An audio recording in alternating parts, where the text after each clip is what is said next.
Արայի հոգնած քշիլը։ Ի։ Ախպեր մերը չէ։ Արա գիտեմ որ մերը չեմ, բայց էդ է սև արա։ Սիգնալ տուտո կայնի արա։ Էլ մաշտի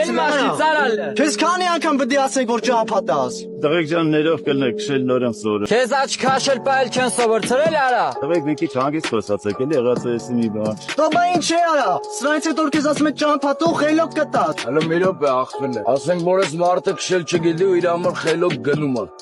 Ուրեմն անպայման տես պետք է իշնեք, հա, ու տես գորգրակ վրել։ Բա քանի անգամ սիգնալ տվի հետևից։ Էդ ինչ կապ ունի, ընկեր ջաները, մեզ սա ազատան չի, ախպերները։ Ախպերներ, ես մեր թեման է, ու լավ կներ որ առանձին զրուցեին։ Ախպեր եթե մենք եկե հասել ենք ստեղ, ուրեմն այդ մեր թեման էլ է։ Ծանոթ եք իրար ապը։ Էդ ինչ կապ ունի, ընկեր ջանը, մի որ չենք ճանաչում, ուրեմն իրա նեղ ինչ պետք է ասնա։ Ախպերներ կառաջին մեր հետ հարցում եք, իրաք մեզ կտենակ։ Հիմա գնացեք թողեք երկու բառը սոպարի հետ խոսանք։ Մենակ մեր ներկայությամբ։ Արա կարոջի լսի քեզ ինչ եմ ասում։ Սրանից հետո այս մաշնի համարները տեսար, դեմից կփախնես, ժողին ինչ եմ ասում, արա։